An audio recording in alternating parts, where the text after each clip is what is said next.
सर्वे भवन्तु सुखिनः, सर्वे सन्तु निरामयाः, सर्वे भद्राणि पश्यन्तु, मा कश्चित् दुःखभाग् भवेत्।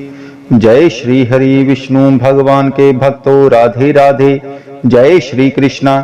तो आइए आज आप सबको अधिक मास के 11वें अध्याय की कथा कहता हूँ। 11वें अध्याय में नारद जी कहने लगे कि हे मुने, सब मुनियों से भी कठिन ऐसा कौन सा तप उस कुमारी ने किया, सो हमसे कहने की कृपालता कीजिए।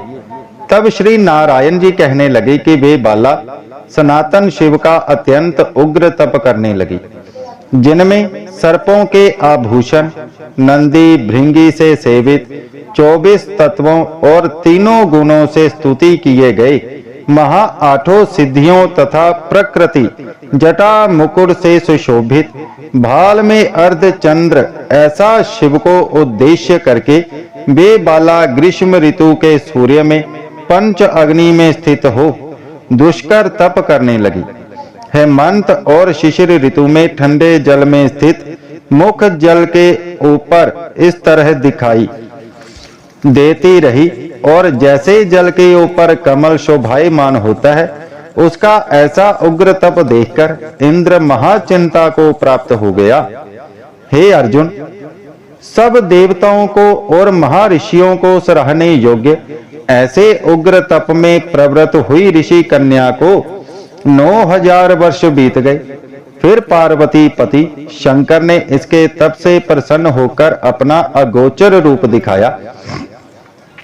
उस रूप को देखकर वे कन्या झटपट खड़ी हो गई, मानो उसके देह में प्राण आ गए हों। तप से उसका शरीर जो दुर्बल हो गया था, मानो हष्ट पुष्ट हो गया। उस बाला ने नमः कहकर श्री शंकर को नमस्कार किया तथा विश्ववंदी श्री शिव का मानसोपचार से पूजन किया और उनकी स्तुति करने लगी। हे राजन, उस मेधावी ऋषि की तपस्विनी कन्या श्री शंकर भगवान की स्तुति करके शांत हुई। तब महा उग्र तप से उसका किया हुआ स्तोत्र सुनकर प्रसन्न मुख वाले श्री सदाशिव कहने लगे कि हे तपस्विनी, तेरा कल्याण हो, मनोवांछित वर मांग।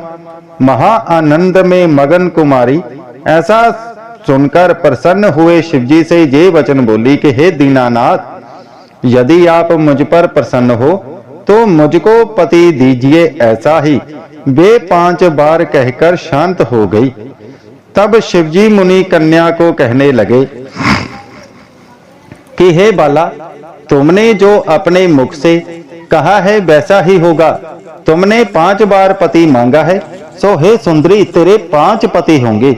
श्री कृष्ण कहने लगे कि श्री शिव के ऐसे अनीति प्रिय वचन सुनकर बाला बोली कि हे सदाशिव, एक स्त्री का एक ही पति हो सकता है।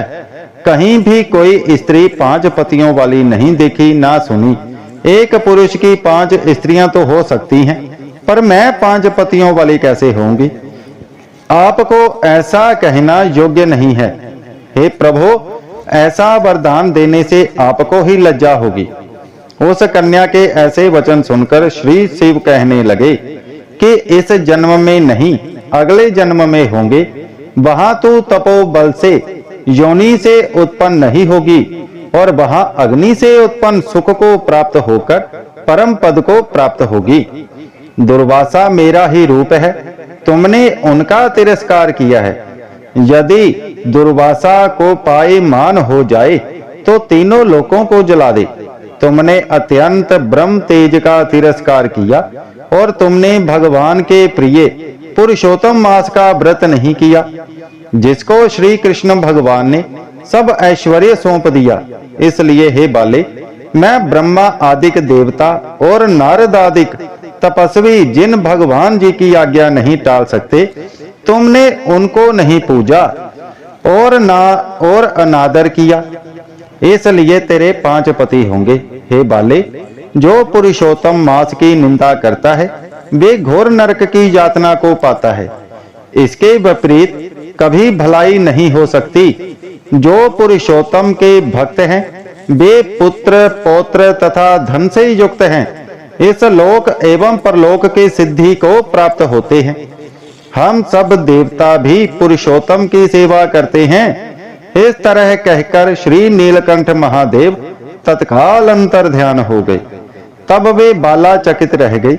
सूत जी कहने लगे कि हे ऋषियों, सदाशिव के अंतर ध्यान होने से उस कन्या को भी चिंता होने लगी। बोली श्री हरि विष्णु भगवान की जय।